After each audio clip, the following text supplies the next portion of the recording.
Bismillahirrahmanirrahim. Assalamualaikum warahmatullahi wabarakatuh. Kita lanjut pertemuan kita dengan materi struktur pasar. Sebelumnya mudah-mudahan kita semua dalam kondisi yang baik, kondisi yang diridhoi Allah, dan kondisi yang selalu dalam keberkahan dan lindungan Allah Subhanahu wa Ta'ala. Kita mulai perkuliahan kita dengan membaca basmalah. Bismillahirrahmanirrahim.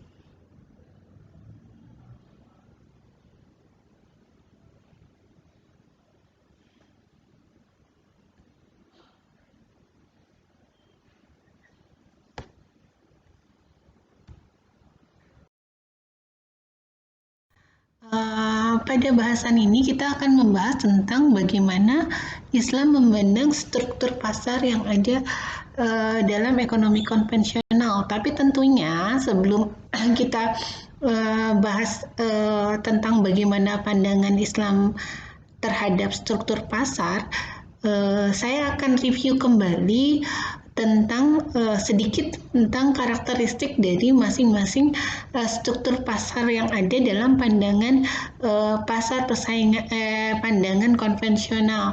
Jadi dalam konvensional itu kita mengenal adanya sebenarnya dua struktur pasar, yaitu pasar persaingan sempurna dan pasar persaingan tidak sempurna. Yang pasar persaingan tidak sempurna dibagi menjadi tiga kelompok, yaitu pasar monopolistik, pasar oligopoli, dan pasar monopoli. Nah, pasar persaingan sempurna ke pasar monopoli itu kayak seperti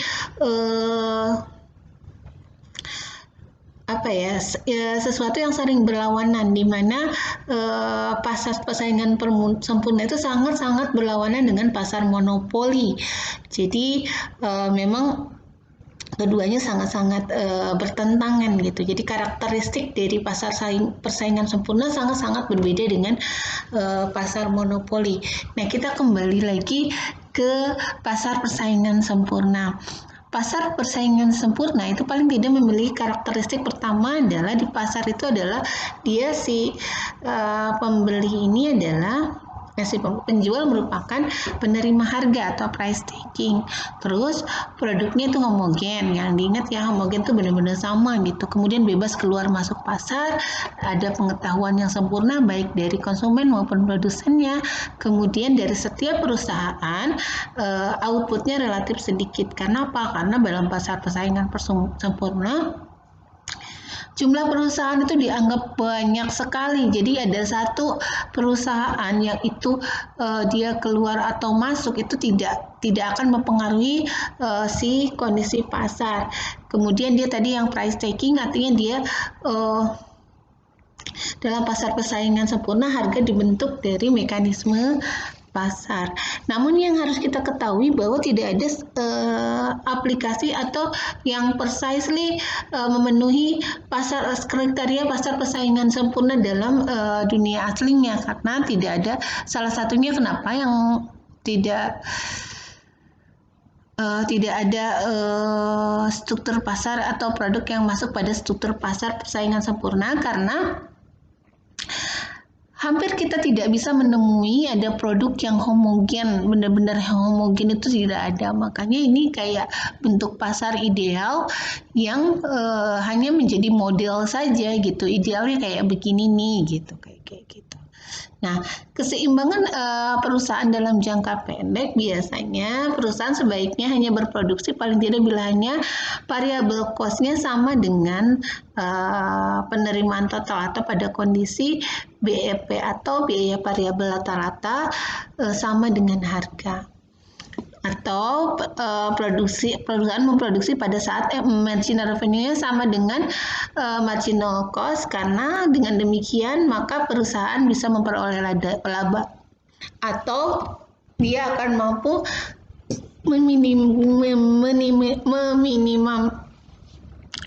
meminimalkan kerugian gitu. Jadi kondisinya harus seperti itu dalam pasar produk-produk yang ada pada pasar persaingan sempurna. Karakteristiknya adalah Sebetulnya pasar monopolistik ini kan tercipta karena kondisi dari pasar persaingan sempurna yang tidak mungkin terjadi dalam dunia nyata. Makanya dalam pasar monopolistik ini produknya menjadi terdiferensiasi. Nah, kondisi dari pasar persaingan monopolistik itu berada antara pasar persaingan sempurna dan pasar oligopoli sebetulnya. Sementara dari sisi elastisitas permintaannya ini berada di antara pasar persaingan sempurna dan monopoli. Dia jumlahnya banyak, hampir sama seperti pasar persaingan sempurna, kemudian juga bebas keluar masuk pasar. Hanya saja di sini terus sebetulnya dalam penentuan harganya dia mengikuti mekanisme pasar, namun ada beberapa hal yang akhirnya tidak terbentuk pure murni karena mekanisme pasar. Jadi ada karena pada monopolistik karena dia ada kecenderungan ke arah lebih oligopoli atau ke monopoli, maka di sana juga dia bisa perusahaan tuh bisa menentukan harga walaupun tidak sekuat monopoli dan oligopoli. Monopoli ini yang saya bilang arah kiri dari struktur pasar monopoli, arah kanannya adalah pasar persaingan sempurna. Ada beberapa ciri dasar dari pasar monopoli. Yang pertama cuma ada satu penjual yang menguasai pasar dengan jumlah pembeli yang sangat banyak. Kemudian yang selanjutnya adalah nggak ada barang pengganti gitu. Jadi makanya semua konsumen itu larinya ya ke produsen tersebut karena nggak ada barang pengganti gitu. Kemudian ada hambatan yang besar untuk masuk ke dalam pasar. Kenapa sih cuma satu-satunya produsen? Karena memang besar gitu hambatannya. Jadi sulit gitu bagi bagi produsen untuk masuk ke dalam pasar tersebut. Nah, hambatannya kenapa? Bisa diciptakan oleh perusahaan, artinya hambatan itu karena teknologi yang tinggi atau karena manajemen yang kompleks atau rumit, sehingga itu tidak memungkinkan untuk masuk pasar, atau mungkin karena memang aturan pemerintah atau kebijakan pemerintah sengaja dimonopoli sehingga tidak boleh ada yang masuk ke dalam struktur pasar tersebut. Misalkan listrik di Indonesia itu kan dimonopoli oleh pemerintah. Kenapa? Karena ada kebijakan pemerintah yang menunjukkan bahwa ya listrik itu hanya dikuasai oleh negara gitu. Maka terjadilah monopoli listrik oleh negara. Ini bukan berarti orang lain tidak bisa membuat listrik, enggak, bisa saja teknologinya untuk dilakukan, hanya saja karena ada aturan dari negara bahwa listrik itu dikuasai oleh negara sehingga terjadi monopoli di negara tersebut. Kemudian yang monopoli karena teknologi waktu dulu sih sebenarnya pas sebelum ada Linux itu Windows itu sangat memonopoli. Jadi Windows waktu awal-awal Windows merupakan monopoli yang diciptakan oleh perusahaannya karena teknologinya. Kemudian setelah ada Linux atau Apple ya itu dia jadi duopoli atau masuk ke oligopoli. Nah, meskipun demikian sampai sekarang Windows cukup menguasai pasar dunia gitu untuk software komputer.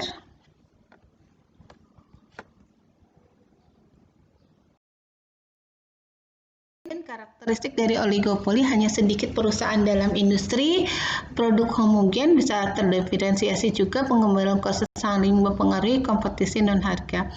Pada para pengikut aliran Chamber menjelaskan bahwa keadaan oligopoli sebagai suatu keadaan saat jumlah produsen dalam suatu pasar lebih besar dari yang lainnya, namun kelompok tersebut tidak cukup kuat memberikan pengaruh terhadap salah satu dari kelompok kecil mereka atas harga pasar.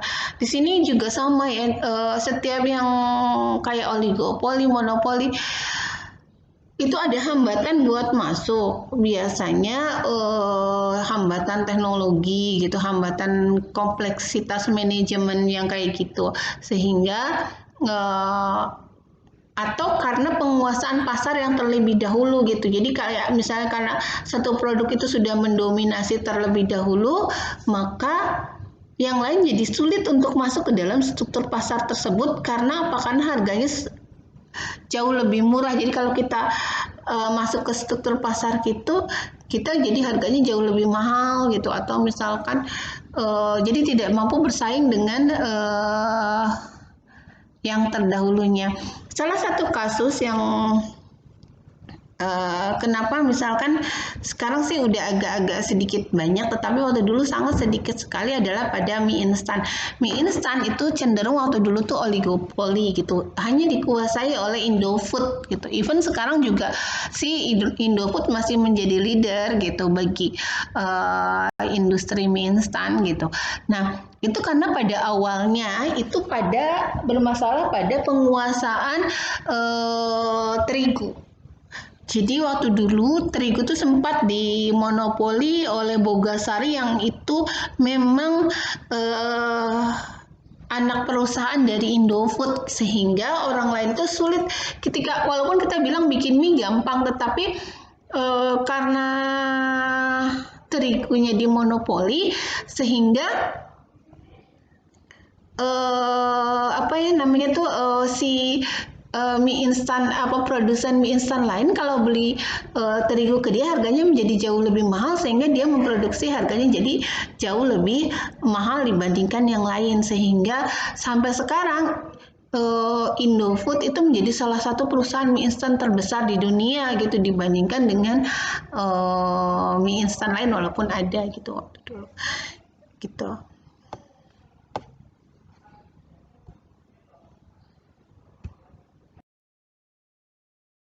Sekarang kita lihat bagaimana sih pandangan Islam. Kebetulan pandangan Islam itu sendiri sebetulnya kenapa nggak ada di sini, nggak ada pandangan Islam terhadap pasar persaingan sempurna. Sesungguhnya yang idealnya dalam Islam kan pasarnya adalah pasar persaingan sempurna hanya saja. Tetap pasar persaingan sempurna itu kan ada karakter homogennya itu yang tidak dalam Islam, maksudnya yang dalam konvensional kan itu tidak mungkin terjadi, sementara dalam Islam itu masih memungkinkan untuk manufacturing. Kenapa? Karena dalam Islam itu tidak menginginkan adanya rahasia. Walaupun demikian maksudnya untuk standarisasi produknya ya memang itu maksudnya jadi kalau dalam Islam ada pengetahuan A itu harus di-sharing gitu. Nah, dalam ekonomi konvensional itu kan nggak mungkin terjadi, makanya itu sulit terwujud gitu. Nah, jadi idealnya adalah mendekati pasar persaingan sempurna untuk struktur pasar. Tapi kita lihat lebih lanjut. Oke. Untuk oligopoli pertama terkait dengan kekuatan dalam pasar dalam keseimbangan. Jadi kalau dalam Islam itu yang pertama adalah kekuatan antara konsumen dan produsen itu harus memiliki kekuatan pasar yang seimbang. Sementara kalau oligopoli itu lebih kuat dan monopoli juga sama berada di produsen gitu. Jadi nggak seimbang.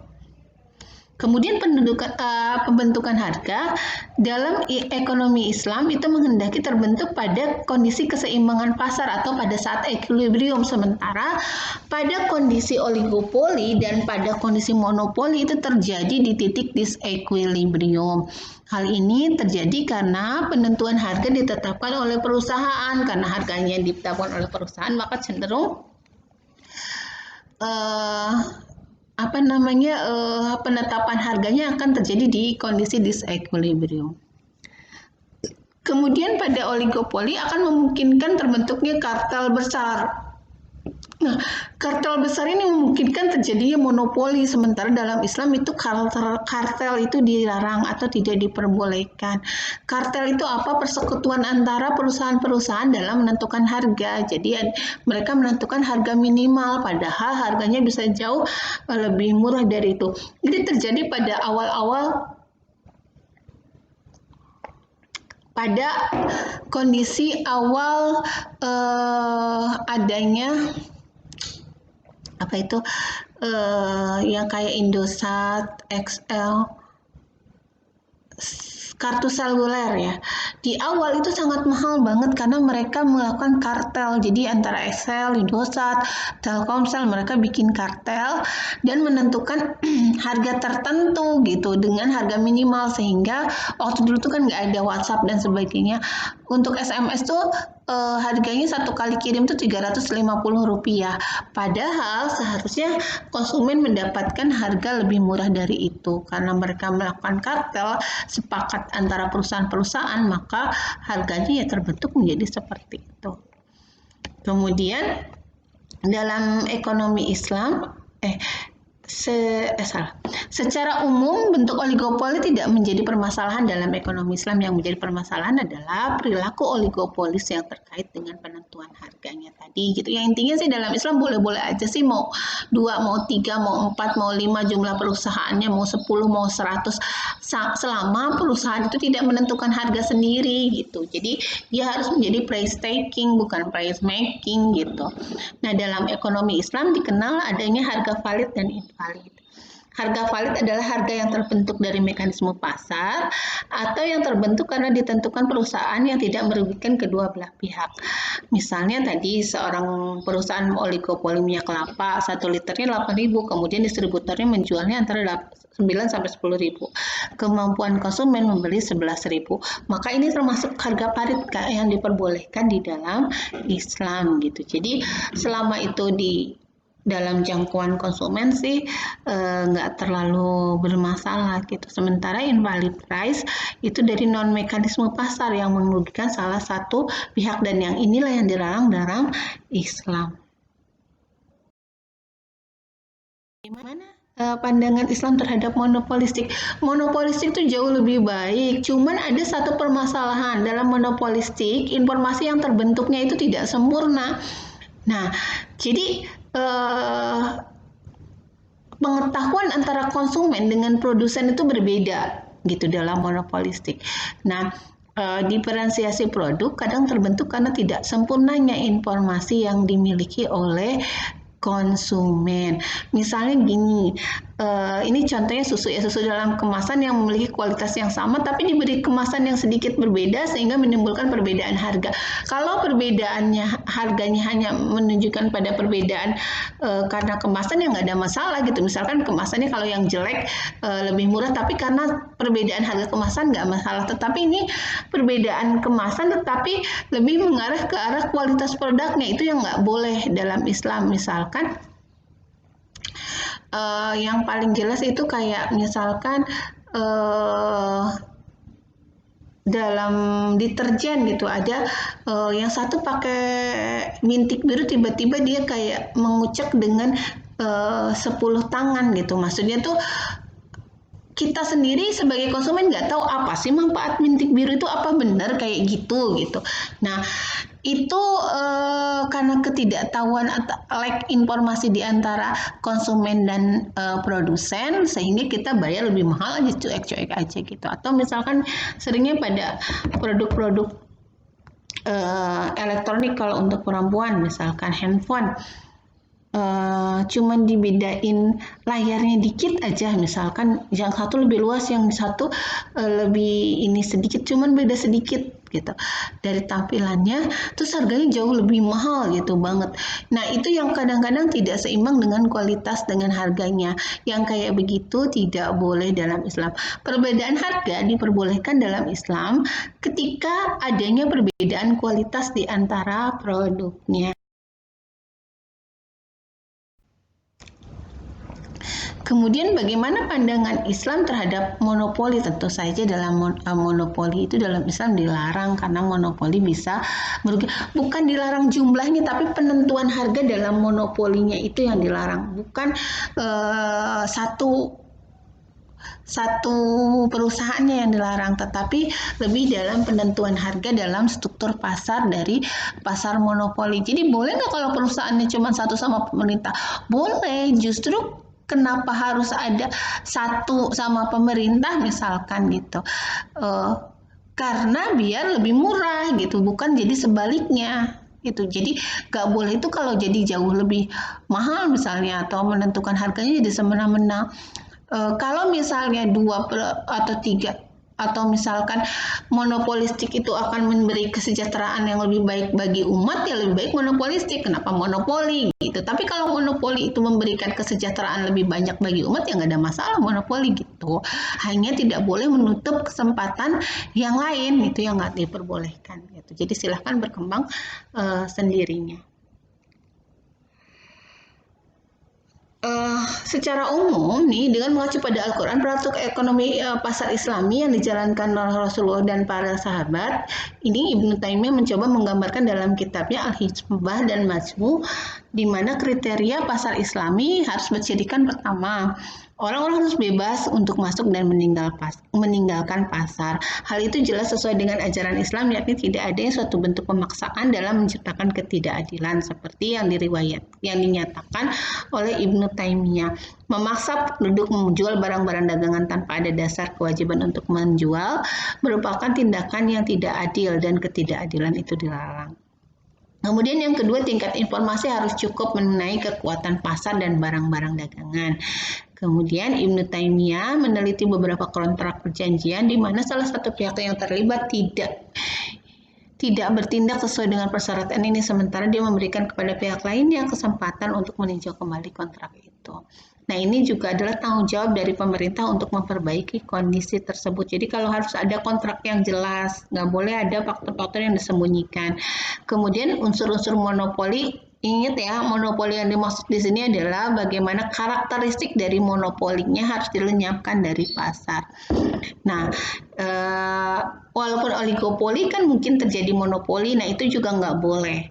Baik yang kelompok penjual maupun pembeli, dia membolehkan al-muhtasib untuk ikut campur tangan untuk menentukan harga barang sejenis kapan saja unsur-unsur monopoli menampilkan diri di.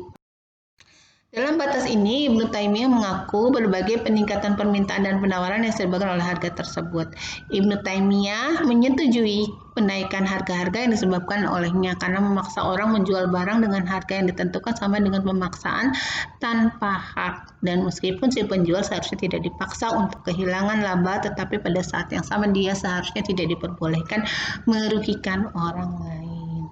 Nah, kemudian aspek homogenitas dan standarisasi produk sangat dianjurkan, dan di sini Ibnu Taimiyah membahas celaan terhadap pemalsuan produk, penipuan dan kecurangan dalam mempresentasikan barang-barang atau tadlis. Nah, setiap penyimpangan dari pelaksanaan kebebasan ekonomi yang jujur seperti sumpah palsu, penimbangan yang tidak tepat dan niat buruk yang dikecam oleh para penulis Muslim, demikian juga untuk memproduksi memperdagangkan barang-barang dagangan komoditas yang tercela dan karena tidak baik dari asal kesehatan ataupun moral sesuai dengan norma-norma Qur'ani,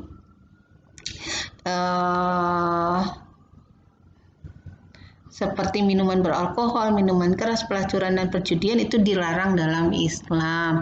Nah, oleh karena itu sebetulnya struktur pasar dalam Islam itu yang kayak gimana sih? Struktur pasar Islam itu tidak tepat kalau kita sebut pasar persaingan bebas, tapi lebih ke arah pasar yang bekerja sama dengan bebas atau gabungan dari corporation dengan competition. Jadi tetap ada kompetisinya, dia tetap ada kebebasannya, juga harus saling bekerja sama karena tadi untuk homogenitas dan standarisasi produk, semua produsen itu harus memiliki unsur atau aspek kerjasama. Itu dan ada beberapa hal catatan dalam Al-Quran di mana ada satu kaumnya Nabi Soleh, ketika kaum tersebut diperingatkan oleh Nabi Soleh untuk jadi di kaumnya itu mereka itu banyak yang berlaku curang di pasar gitu, kaumnya Nabi Soleh itu. Jadi kayak mengurangi timbangan gitu dan sebagainya. Makanya bikin tadlis, bikin yang curang-curang deh gitu. Nah, akhirnya diperingatkanlah oleh Nabi Soleh, jangan melakukan hal itu gitu. Dan kembalilah kepada Allah, sungguhnya Allah Tuhan yang Maha Pengasih, Maha Penyayang. Tapi mereka nyeleneh kaumnya itu gitu dan menistakan Nabi Soleh, sehingga akhirnya Allah azab mereka dengan satu malam yang gelap gulita, dan akhirnya mereka meninggal gitu dalam kondisi yang memang mengenaskan gitu sebagai bagian dari azabnya Allah. Nauzubillahi min zalik. Makanya ketika kita bilang ini muamalah mungkin nggak terlalu gimana-gimana, padahal dalam muamalah itu banyak banget apa yang namanya dampaknya bagi kehidupan kita gitu. Oleh karena itu eh, berlaku dalam bermuamalah seperti apa yang Islam syariatkan itu lebih baik dan lebih berkah bagi kita semua. Wallahu a'lam bishawab. Wassalamualaikum warahmatullahi wabarakatuh.